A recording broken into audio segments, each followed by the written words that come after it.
negativas. Mais uma vez, para reforçar que muitas das vezes esses adolescentes estão em situação de vulnerabilidade, de risco, de ameaça e de violação de direito. Então, por isso que a gente precisa, em muitos momentos, acessar o sistema protetivo. Eu trouxe alguns marcos legais e institucionais, mas isso, de um modo geral, as pessoas conhecem, não vou me ater a isso. Mas o que eu queria chamar a atenção é para o tempo que a gente leva para as mudanças, né? A gente começa lá em 1912 com as primeiras discussões sobre ter uma legislação específica para a infância, e a gente começa a construir aquela cisão que o Thiago pontuou, né, de qual é a criança que precisa de uma legislação separada, porque em algum momento a gente tem no Código Civil, né, falando sobre as crianças, os filhos das famílias, mas a gente tem a construção de um código de menores. Então, assim, esses menores, eles não estão dentro da família, essas crianças da família merecem um código diferente, enfim, tem sempre essa dualidade, vai atravessar muito o campo da infância já desde muito tempo.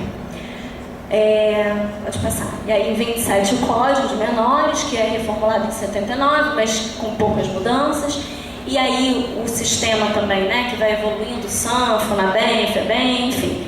Essa novela que, de um modo geral, a gente conhece. E pensar que a Constituição é de 88, o ECA é de 90, o DEGASE vira DEGASE em 93, mas a municipalização das medidas em meio aberto no município do Rio de Janeiro vai acontecer em 2008. Acho importante, né? E aí eu estou falando do município do Rio de Janeiro porque em 2008 foi como é que fala? O corte final, né? Tipo, agora não tem jeito, tem que fazer. Aí fizeram. Porque outras experiências em outros municípios já aconteciam anteriores a isso. Porque, com base em toda a legislação anterior, na verdade, desde 88, desde 90, que essas proposições já podiam ser feitas. Então, alguns municípios fizeram e o Rio de Janeiro esperou a corda no pescoço.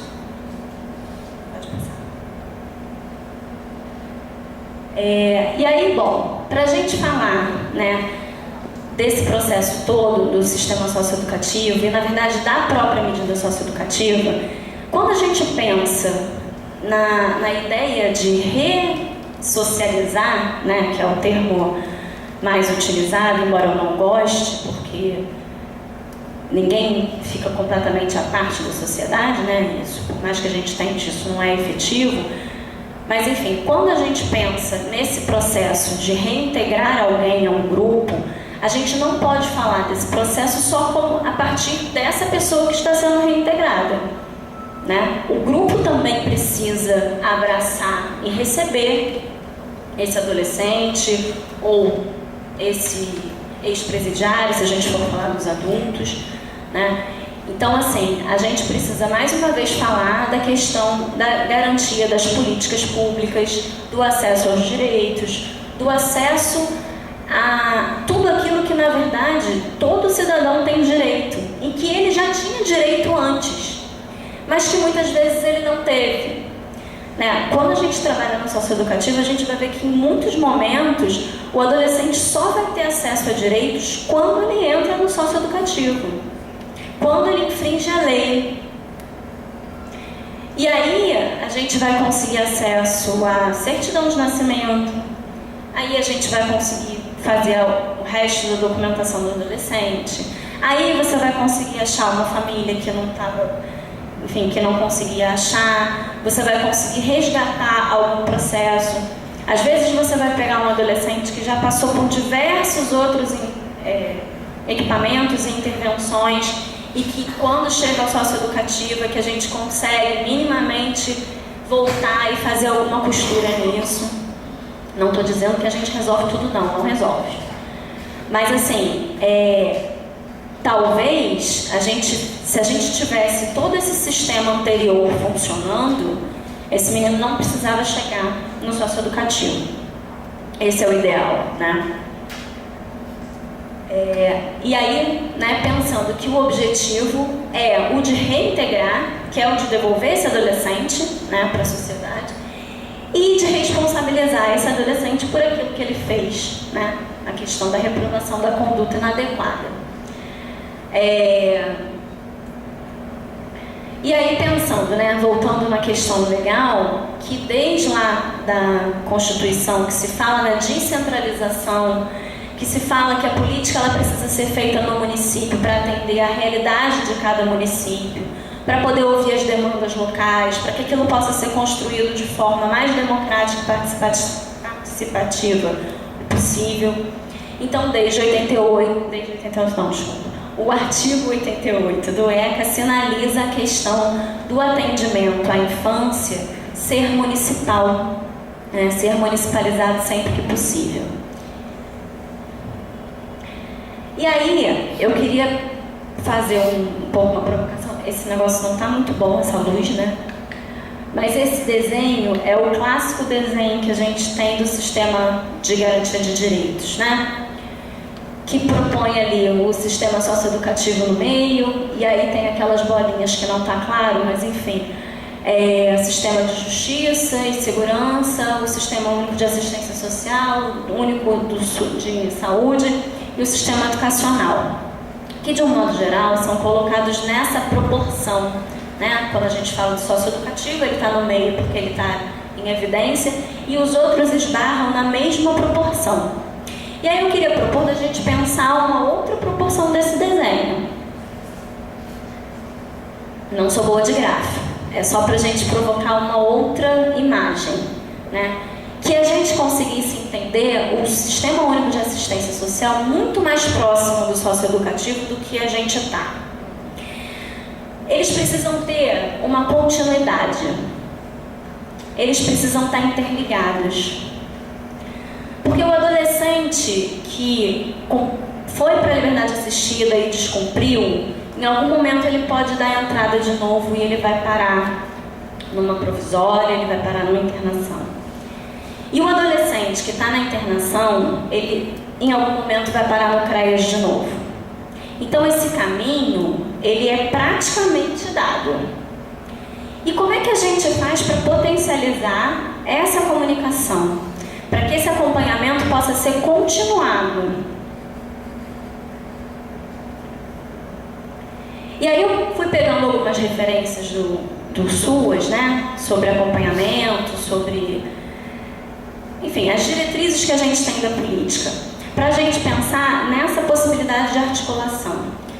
E aí, essas ideias, né, que a gente foi compondo, acabaram se concretizando de alguma forma, né, no CREAS que eu trabalho lá em Itaguaí, que foi uma construção da equipe do CREAS, né, de entender que a gente precisa ter essa continuidade, que a gente precisa começar a atender essa família do socioeducativo, né, a família do adolescente, desde que o adolescente dá entrada no sistema socioeducativo. Foi apreendido, está na internação provisória, família CREAS. Foi apreendido, está na semi-liberdade, família CREAS. Foi apreendido, está na internação, a família é CREAS. E aí eu vou mostrar para vocês um pouco do que a gente construiu, né, para isso, para a gente ter esse entendimento, e um pouco do que a gente conseguiu alcançar. Se a gente pegar as orientações técnicas de medida, né, o caderno do MDS, a gente vai ver lá algumas questões sobre a responsabilização, a garantia do direito, o acompanhamento à família, e ele sinaliza que o acompanhamento do adolescente que está em liberdade assistida e prestação de serviço à comunidade, a família tem que estar sendo acompanhada no PAEF. PAEF é o programa que acompanha, né, como a gente chama, né, o serviço de acompanhamento às famílias que estão em situação de violência ou de violação de direitos, que originalmente na política eram equipes separadas, né? A gente, quando começou lá a estruturar os CREAS, como alguém citou aqui mais cedo, eram serviços, né, juntados no mesmo equipamento. Tinha o serviço de atendimento à violência pessoas em situação de violência doméstica, a crianças em situação de violência ou exploração sexual, enfim, eram serviços separados. Então a gente está um pouco nessa lógica ainda, que já mudou, né? A gente já tem o Rio, já trabalha com a divisão por território. Lá em Itaguaí a gente também implementou a divisão por território. Alguns outros municípios também estão se movimentando nesse sentido. E aí, no caso, a gente não separaria por equipe, né? Mas ele já sinaliza que esse acompanhamento precisa ser articulado. Então ele está querendo me dizer que a família do adolescente também precisa ser acompanhada, que ela também precisa ter os seus direitos garantidos, que ela também precisa ter algum suporte do poder público na hora de lidar com esse adolescente, né? Ou de lidar com esse adolescente que está em casa, ou de receber esse adolescente de volta quando ele vem de uma internação ou de um criado. E aí, falando do PAEF especificamente, né, quais são as famílias que estão em situação que seriam público-alvo? E aí tem lá elencadas todas as situações que a gente já conhece, e aí me chama a atenção, né? Afastamento do convívio familiar devido à aplicação de medida protetiva. Por que só da medida protetiva? Se o adolescente está privado de liberdade, ele não está afastado do convívio familiar?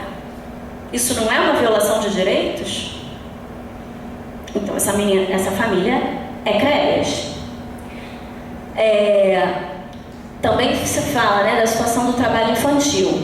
Pela Organização Internacional do Trabalho, né, pela OIT, não sei qual é o nome, mas enfim, o tráfico de drogas é considerado trabalho infantil. Nosso adolescente, mais uma vez, é CREAS. Enfim, e aí eu fui pegando outras normativas. Na verdade, são citações, né, de documentos que a gente já conhece, que vocês podem, obviamente, procurar em qualquer lugar. Mas qual é a minha preocupação com isso? É a gente entender que a gente precisa fazer essa ponte. Porque às vezes, quando a gente está lá no CREAS e a gente recebe um adolescente que veio do sistema socioeducativo semi-liberdade ou internação, ou mesmo da internação provisória, a gente não lembra de fazer contato com a unidade. E quando a gente está na unidade e recebe o adolescente para atendimento, a gente não lembra de mandar ele para a rede. Ou quando a gente lembra de mandar ele para a rede, a gente faz o contato, e aí a gente escuta na outra ponta o colega dizer: não, mas a gente só vai atender quando ele chegar aqui. E aí entende que não tem que receber a família. E isso, assim, se a gente pensar, né, na família já sendo preparada para o retorno desse adolescente, a gente pode estar pensando no cumprimento melhor de uma semi-liberdade, a gente está pensando no cumprimento mais efetivo de uma liberdade assistida ou prestação de serviço à comunidade, a gente está falando do fortalecimento de vínculos e a gente está falando de uma efetiva reintegração do adolescente.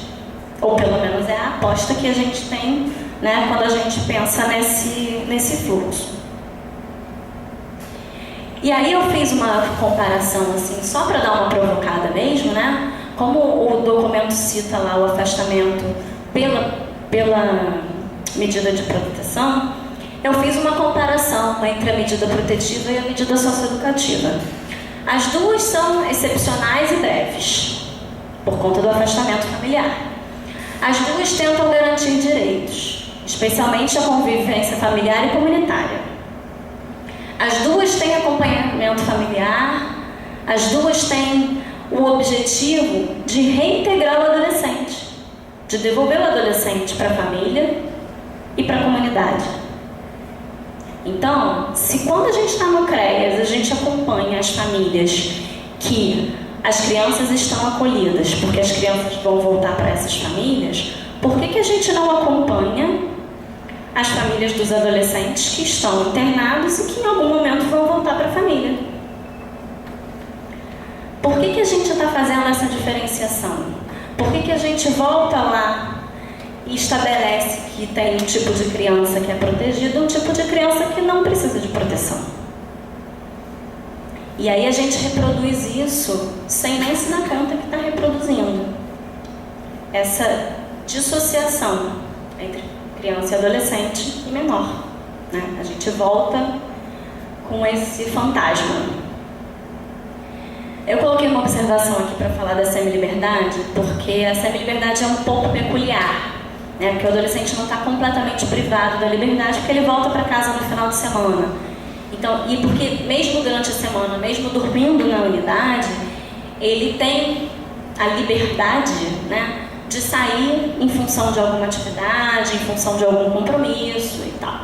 Então, como ele tem essa circulação, talvez a gente não consiga enquadrar nessa argumentação comparativa, mas ainda assim a gente consegue pensar na articulação e na participação dele nesses serviços que podem se desdobrar depois, né? Porque você imagina um adolescente desses inserido, por exemplo, numa atividade de serviço de convivência no CRAS, quando terminar a medida socioeducativa ele continua tendo um equipamento que ele tem de referência, né? Que eu acho que essa é uma outra preocupação. A ideia de que quando acabar a medida socioeducativa ele não tem para onde ir, ele fica sem referencial. Não é verdade, porque se a gente tem aí todo um sistema para fazer acompanhamento de criança, adolescente, de família, não tem por que esse adolescente ficar sem referencial. Aí só uma provocação e uma curiosidade, né? Não sei se vocês já se deram conta disso, porque na PNAS, na Política Nacional de Assistência Social, eles colocam na alta complexidade medida socioeducativa restritiva e privativa de liberdade. Semi-liberdade, internação provisória e sentenciada. Quer dizer, a PNAS já considerava o socioeducativo dentro da política de assistência. Não que eu concorde com isso exatamente dessa forma, né? E aí a gente tem que pensar que o SINASE veio em 2006 e a PNAS é de 2004. Então, assim, essa reformulação foi feita, né? Não estou querendo aqui reforçar da gente retomar, não. Mas só para reafirmar essa comparação que eu estou fazendo nessa lógica, né? De que o nosso acompanhamento e o nosso olhar para a internação, para a semi-liberdade, ele pode ser próximo a esse olhar para o acolhimento.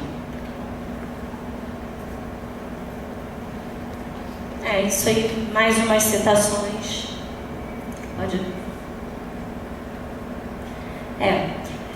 Que tudo isso sirva para a gente pensar, como o Juraci pontuou, né, que a gente está tentando caminhar ainda na direção da incompletude institucional, né? Porque quando a gente está falando de rede, quando a gente está falando para fora, quando a gente está falando de reintegração, de outros equipamentos, de articulação, de acompanhamento no território, a gente está falando de garantir a desinstitucionalização, né?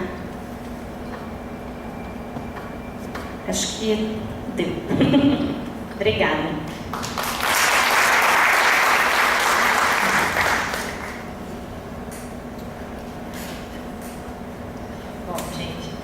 Muito interessante, né, toda essa discussão sobre os processos de responsabilização e proteção social, né, em resposta ao ato infracional, as bases legais que vão estruturar, então, o serviço socioeducativo.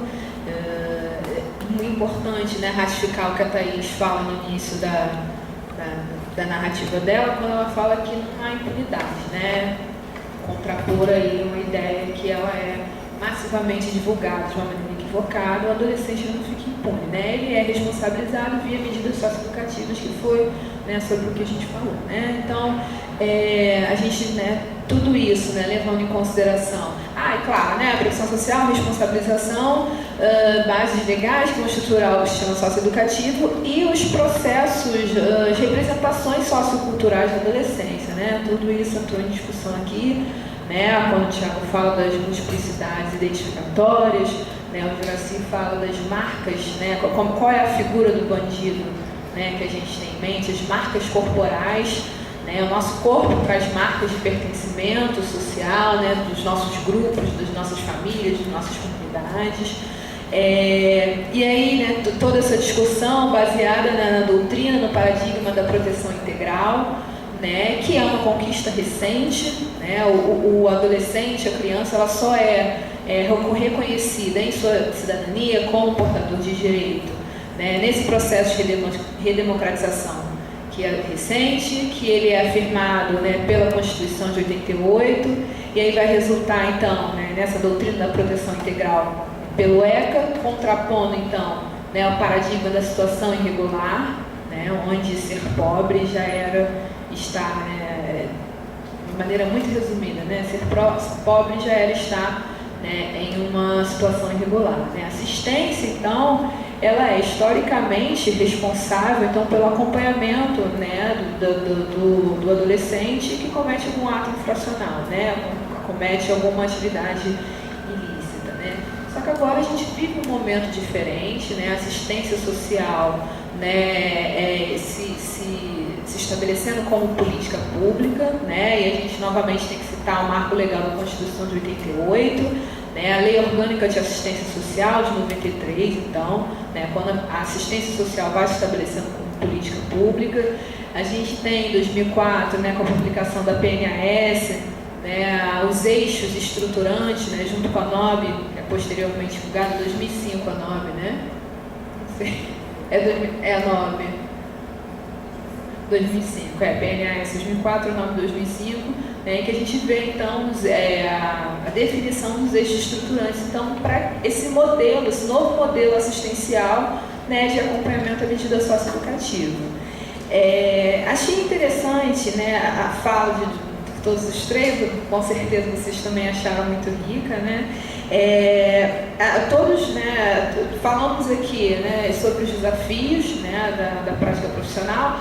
Interessante, né, o Thiago fala de um lugar, né, de formação, né, como professor aqui da universidade, Juraci e Thaís como profissionais da ponta, eu sou profissional do CRES, sou psicóloga do CRES de Nova Iguaçu, também falo como profissional da ponta, né, então esses desafios aqui colocados me contemplam, né, né, a minha experiência também. O Juraci falou da trajetória institucional, né, que vai desde a apreensão até, né, a aplicação da medida socioeducativa, como o Thaís fala então das medidas, né, que podem ser aplicadas, né, e aí dos desafios que são impostos à prática do psicólogo, né, dentro então dessa rede, desse sistema de acompanhamento socioeducativo. Aí a gente tem vários aí que a gente pode falar, né, e aí assim, né, um dos que eu ressalto, que também, né, diz respeito à minha experiência, é essa relação com o sistema de justiça, né, com o nosso instrumental de trabalho, né? A gente tem o PIA, o Plano Individual de Atendimento, que é uma conquista muito grande no atendimento socioeducativo, porque entende que o atendimento ele tem que ser direcionado pelas particularidades e singularidades do adolescente, então reconhece, né, ali todo o contexto social, né, leva em consideração a situação familiar, escolaridade, né, então o PIA é uma grande conquista, né, ele é uma vitória, mas ele impõe muitos desafios, né, e é o que eu e os meus colegas lá no CRES, a gente fala que tem o tempo do judiciário não é o nosso tempo, né, porque a gente tem prazo para enviar, né, a gente tem prazo, pelo menos meio aberto, né, a gente tem prazo de 15 dias para enviar a autoavaliação do adolescente, né, então ele chega no CRES, né, e aí ele já se depara com uma equipe de atendimento, pessoas que ele nunca viu na vida, e aí a gente tem que explicar por que a gente está ali, né, qual é a competência do CRES, o que o CRES tem a ver, né, quando há progressão de medida, porque às vezes o adolescente chega, né, do meio fechado e não sabe, assim, não tem nem ideia do que ele está fazendo ali, não tem ideia da relação de continuidade da medida, de progressão da medida. E a gente tem que explicar por que ele está ali, né, explicar o que a gente pretende fazer, criar vínculo, formar vínculos, né, um vínculo que ele possa então, se sentir confortável para que haja atendimento, e em 15 dias ele tem que falar sobre si, né? É surreal, né? Surreal. Então, assim, o tempo do judiciário, né, o que se espera do nosso relatório, né? Recentemente, eu pessoalmente, né, recebi uma crítica de um relatório que eu elaborei sobre acompanhamento, porque o CREAS é um serviço de acompanhamento, né? A gente não vai julgar, a gente não vai avaliar, a gente não tem poder de distribuir medida socioeducativa, né? E aí a crítica que eu recebi no meu relatório de acompanhamento é que o meu relatório estava pouco propositivo, né? Que eu tinha que ser mais propositivo, assim, exatamente nessas palavras, né? E aí a gente se sente assim, né? Eu sinceramente fiquei assim, um pouco desmotivada. Eu falei, gente, mas poxa, a gente tem toda uma política que está norteando o trabalho, não entende que não sou eu, não é o CRES que tem que fazer isso, enfim. Então são uns desafios aí, que são muitos aí na prática, né, no atendimento socioeducativo, mas é um campo muito... que a gente se sente muito motivado a trabalhar, porque a gente consegue promover mudanças, ainda que sejam singulares, ainda no campo da micropolítica, né, a gente consegue observar, né, porque como a Thaís bem falou, às vezes a entrada do adolescente no sistema socioeducativo é o momento em que ele vai ter acesso aos direitos que foram negados aí durante toda a trajetória de vida do adolescente, né? Então, assim, é considerar que tem um contexto, né, que está ali por trás do ato infracional. O ato infracional é apenas um ponto da sua vida, um episódio da sua vida que ele é atravessado por várias outras coisas, e aí em todos os casos que eu acompanho no CRES, a gente tem um histórico, né, familiar, né, de inconstâncias, de fragilidades, né, de fragilidades de vínculos familiares, comunitários, de falta de acesso à saúde, à educação, baixa escolaridade, disparidade entre idade, né, e série, desemprego, enfim. Então a gente tem aí, né, um adolescente em acompanhamento que ele faz parte, né, ele tem um histórico de violações, né, muito grande já. Bom, então acho que a gente abre para discussão agora, né, as contribuições de vocês, né, do campo profissional, das pesquisas, de perguntas, enfim, vamos abrir para discussão.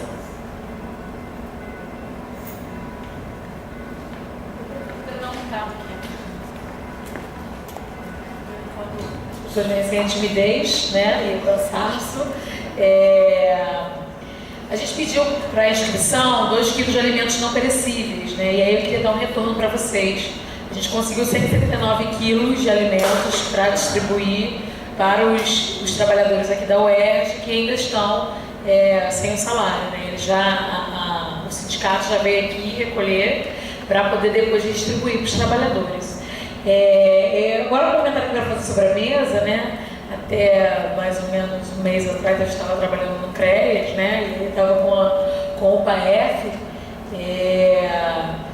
Assim, trabalhar no CREAS é muito difícil, né? Nos últimos seminários a gente sempre ouvia dos psicólogos que é um lugar muito mais confortável no SUS que o psicólogo está, porque ele remonta, ele relembra uma prática que a gente já está um pouco mais acostumado, né? Que é trabalhar com os problemas, né? Eu sempre gostei muito de trabalhar com promoção. Estávamos discutindo mais cedo, trocando ali uma ideia, Tiago e eu, sobre prevenção e promoção. Promoção, eu acho que é uma coisa mais interessante, é um conceito mais interessante do que prevenção.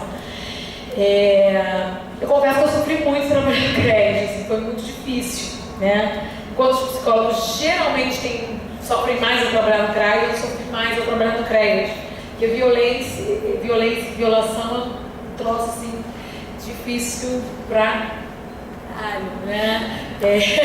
Quantas vezes eu fiquei sem dormir por conta dos casos que vinham na minha cabeça, que remontavam ao longo do dia, né? E depois, quando eu saí desse lugar, quando eu recebi o convite para poder assumir a coordenação da educação básica, eu também fiquei sem dormir, extremamente ansiosa, por me sentir abandonando os meus usuários, né? Os usuários que estavam lá.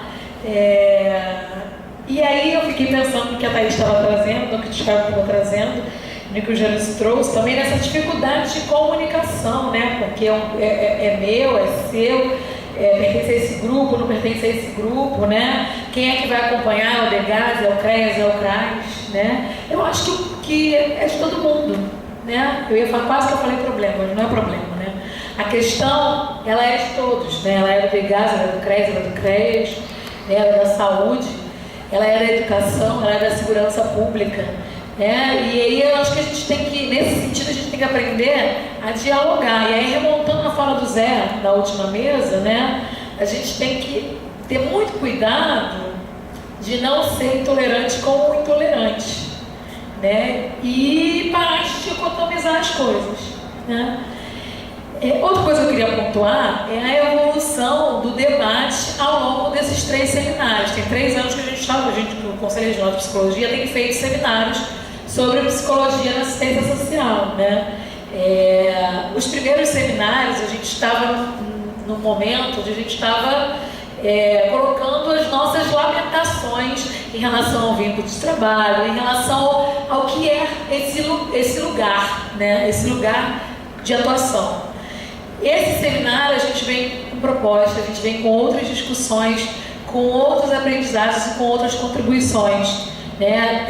Vou reconhecendo as pessoas, né? E relembrando as pessoas à medida que a gente vai para esses espaços. Então tem grupos de psicólogos que participaram dos 3 seminários, né? E eu não sei se vocês conseguiram perceber essa evolução do debate. A gente continua com as mesmas questões, a gente continua com questões trabalhistas, né? Tem muito profissional que está precarizado. A gente continua com a judicialização cada vez crescendo mais no nosso trabalho, no dia a dia do nosso trabalho. Mesmo assim, acho que a gente está conseguindo pensar em melhores estratégias, né? Para lidar com toda essa situação. Mas é isso, né? Parabéns à mesa.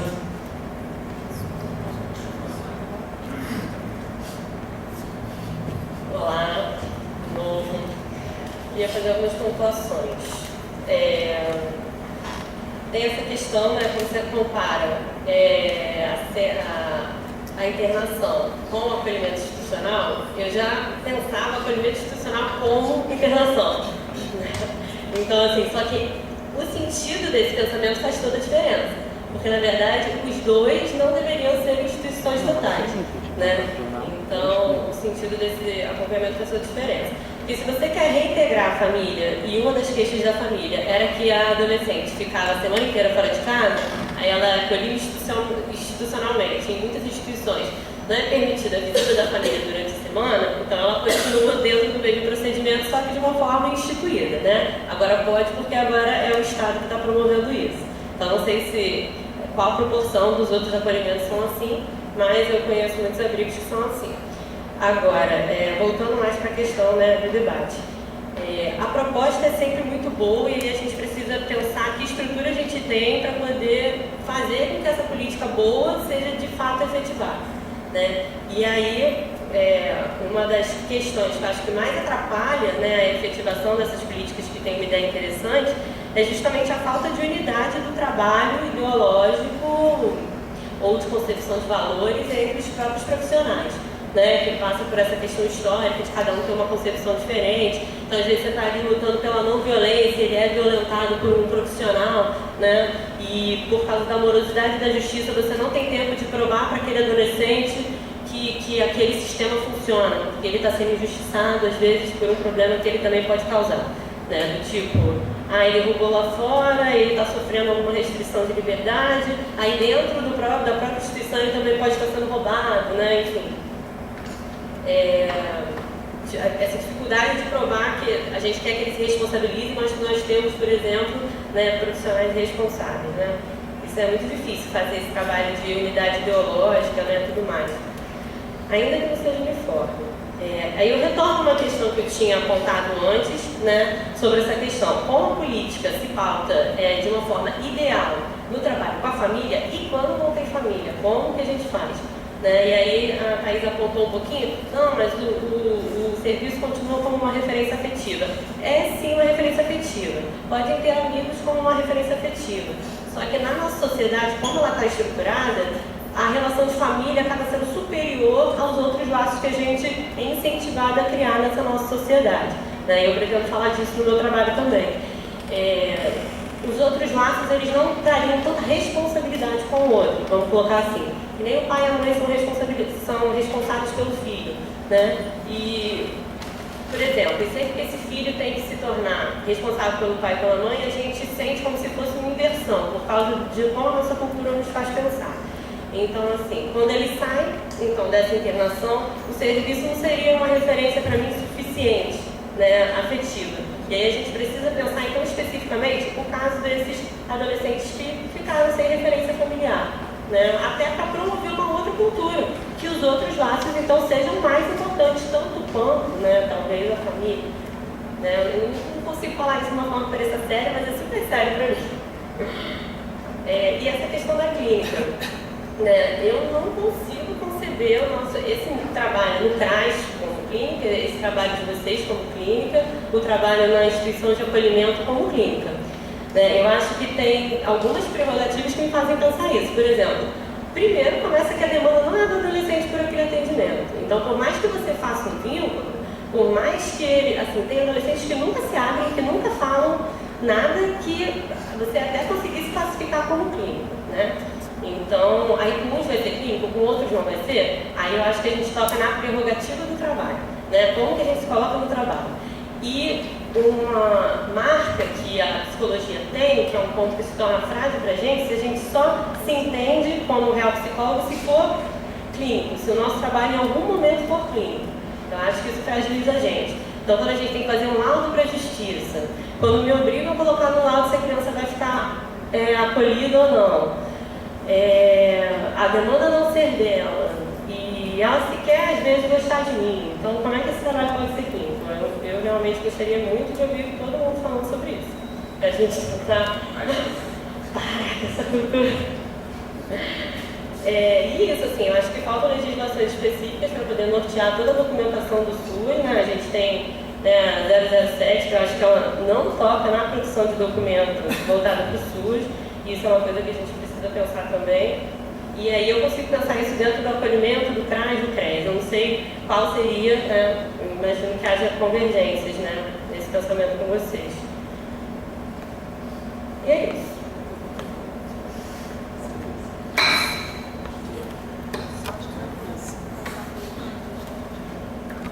Então, se é dos três, eu vou fazer partes. Bom, primeiro, assim, não sei se eu falei sem querer, mas eu não falei referência afetiva. Pensei em referência, né? Referência enquanto um equipamento, enquanto um lugar de serviço público a quem esse adolescente, a quem essa família possa se reportar. Não necessariamente uma referência afetiva. Isso vai depender da construção que vai ser feita. Bom, em relação à questão da estrutura, né? Acho ótimo falar, porque não temos. Né? Quando a gente lá em Itaguaí, o CREAS, né, foi à Ilha do Governador, a gente visitou 3 unidades do DEGASE para falar, olha, a gente está entendendo que a gente precisa acompanhar os adolescentes desde o início. Encaminha para a gente já falou dizendo, não vamos dar conta. Mas encaminha, porque até para a gente poder ter os números, né? Alguém falou aqui mais cedo de números. Até para a gente poder ter os números e dizer a gente não dá conta, a gente precisa que sejam encaminhados. A gente precisa saber quem são esses adolescentes e essas famílias. E aí a gente começou nesse trabalho de formiguinha. Durante um tempo a gente conseguiu fazer um processo de encaminhamento bem efetivo, né? Especialmente na internação provisória. Teve um assistente social super parceiro que semanalmente ele mandava pra gente a listagem dos adolescentes de Itaguaí. Infelizmente depois ele saiu da unidade, a gente perdeu um pouco isso, mas assim, isso funcionou durante algum tempo. E aí, a partir desse acompanhamento, a gente também começou a provocar, por exemplo, a gestão, que a gente precisava dar cartão de passagem para as famílias visitarem os meninos, porque Itaguaí fica um pouquinho longe da Ilha do Governador. E a gente começou a ter esse debate. A gestão entendeu a nossa argumentação, enfim, né, acolheu o nosso pedido, a gente começou a dar cartão para essas famílias. E paralelo ao atendimento. E aí uma coisa que foi muito curiosa é que depois de um tempo que a gente estava fazendo isso começou a vir determinação de assentada. Que o CREAS forneça cartão de passagem para a família visitar. Quem fez isso fomos nós. Não foi a determinação judicial, mas isso foi apropriado. Né? Então assim, e aí hoje em dia isso é cobrado da gente. Quando a gente falou de estrutura, né, uma outra coisa também, quando a gente foi lá nessas unidades conversar com as pessoas, perguntaram, que ótimo, e o que vocês têm na rede para oferecer? Nada. A rede não tem muita coisa, a gente não tem muitos cursos, a gente não tem muito esporte, a gente não tem muita cultura, a gente não tem muito nada. Mas a gente precisa que essa demanda chegue para a gente dizer que ela existe, para a gente poder provocar que isso apareça. Então, assim, tem hora que a gente precisa... Eu tinha uma pessoa, uma assistente social que eu trabalhei há muito tempo, que ela dizia isso: o buraco precisa aparecer, então a gente tem que fazer o buraco aparecer. E aí, uma outra questão em relação à estrutura, que hoje a gente vem observando um certo retrocesso no campo socioeducativo e uma certa volta ao discurso de que o meio aberto não serve, de que o meio aberto não faz nada, de que, mas o menino só vai lá assinar. Calma aí, né? Eu atendo, e eu sento, e eu reflito, e eu converso, e a gente propõe coisas, e muito provavelmente, se você perguntar para ele se ele está cumprindo a medida, ele vai dizer: eu estou indo lá assinar. Porque é isso que mandam que ele faça, mesmo que ele chegue lá e faça outras coisas. Agora, encaminhar ele para um curso, encaminhar ele para uma atividade, encaminhar ele para um curso de profissionalização para um jovem aprendiz, isso já não depende de mim, né? Enquanto profissional do CREAS. Muitas das vezes o que o CREAS vai ter para oferecer, né, o que eu tenho para oferecer, é o meu atendimento. E só, porque não tem rede, porque não tem estrutura, né? E aí, assim, em Itaguaí a gente, na medida, não tem muita questão do quantitativo, mas em outros municípios tem um número muito grande de adolescentes a serem acompanhados, né, para a equipe. E aí eu não sei como é que fica esse processo, enfim, a possibilidade de um acompanhamento mais próximo, né? Porque eu fico imaginando, como o Juraci falou, da proporção que a gente tem no socioeducativo, que a gente devia atender a 20, atende muito mais do que isso. E que muitas vezes um adolescente que passa 4 meses na unidade e você vai fazer o relatório dele em 4 meses que ele está no sistema socioeducativo, você atendeu esse menino 2 vezes? Alguém falou aqui de manhã, isso não é acompanhamento, isso é atendimento. É o que é possível. E aí está tudo muito precarizado. Os municípios estão muito precarizados, o meio aberto está muito precarizado, e isso está reforçando o aumento da internação. Porque a galera conservadora está encontrando eco nesse discurso de que não funciona. Em relação à questão da clínica, eu acho que clínica não no sentido consultório.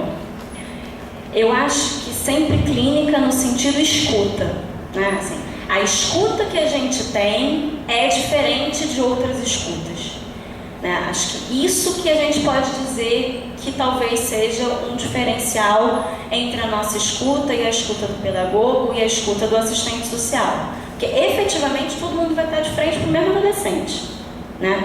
A forma como a gente vai intervir e a forma como a gente vai escutar é que eu acho que diferencia. E aí, nesse sentido, eu entendo que essa clínica, no sentido da escuta, eu entendo que o psicólogo carrega em qualquer lugar que ele vá, né? Mas não que seja um setting, né? Não que seja até por conta também da demanda especificamente, né? Como você levantou.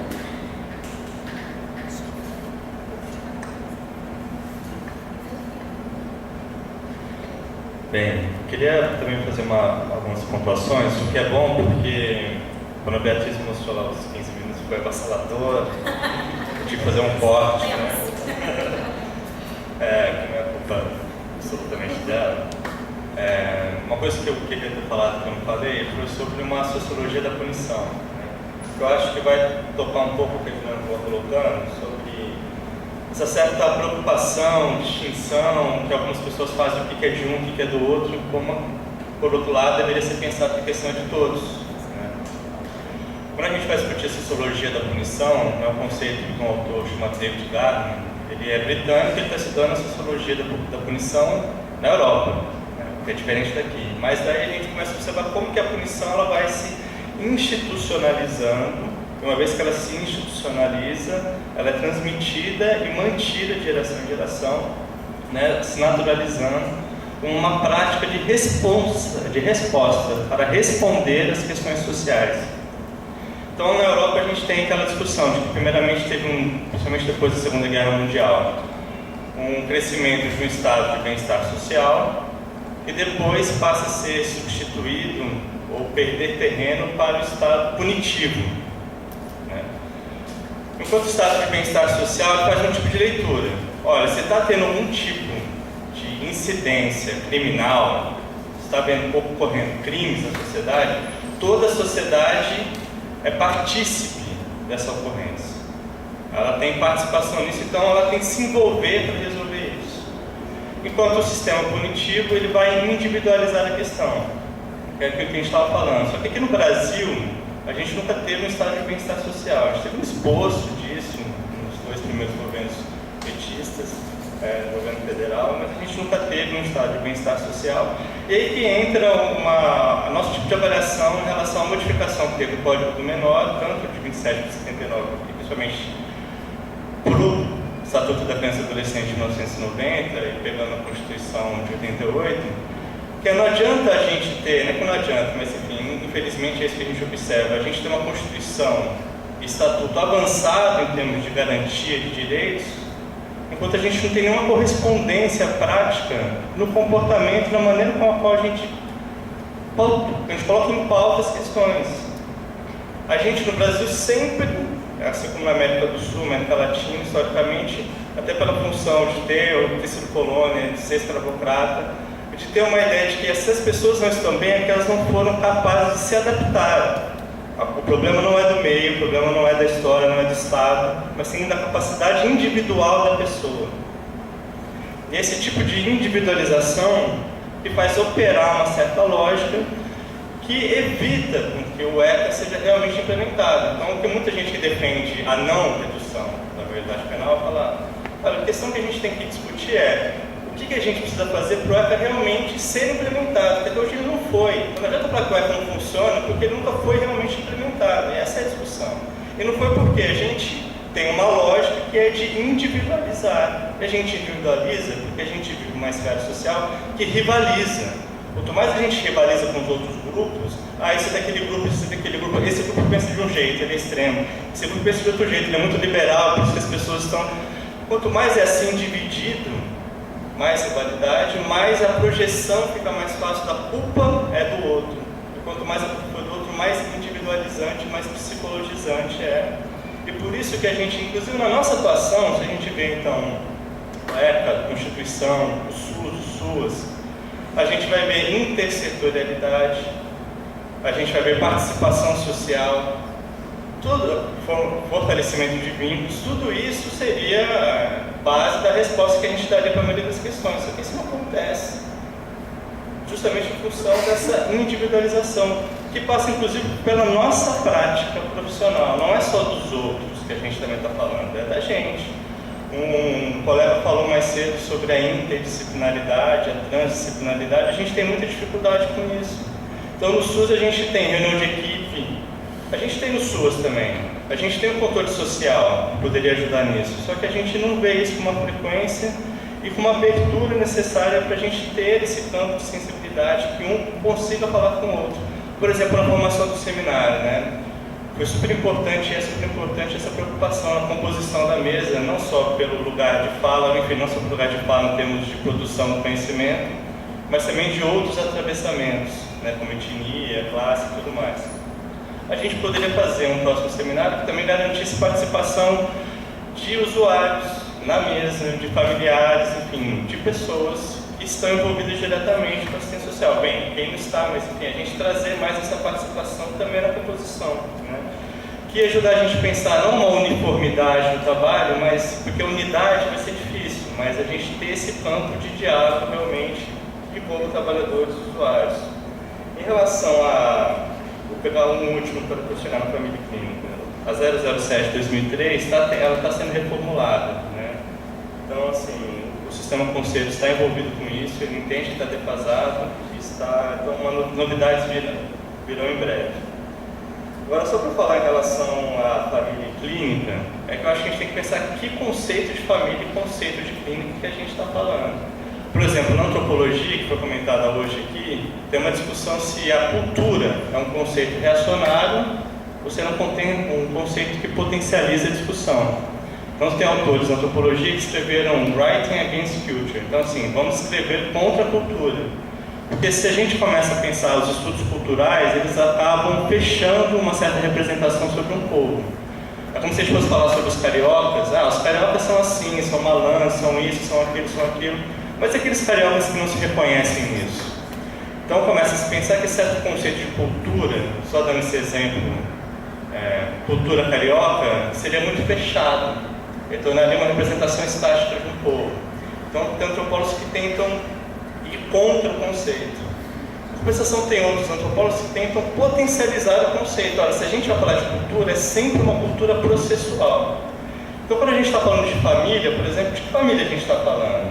É um conceito de família ampliado, que daí não vai ser simplesmente relacionado a uma questão biológica, de pai, mãe, avô, avó, mas é um conceito mais ampliado, de pessoas que estão próximas, que têm convívio, e daí a gente começa a ver possibilidades diferenciadas de pensar a família. E assim como a clínica, assim. Eu não sou clínico, eu nem estaria aqui para fazer essa defesa, mas eu tenho colegas que vão falar, olha, primeira coisa, clínica ampliada. Então, assim, é claro que a gente não vai pensar aquela clínica formatada num setting terapêutico, né, que foi colocado. Agora, a gente pode pensar clínica, inclusive essa clínica, essa escuta qualificada, como uma clínica ampliada. Assim como a gente vai pensar, saúde não é simplesmente medicamento, uma prevenção.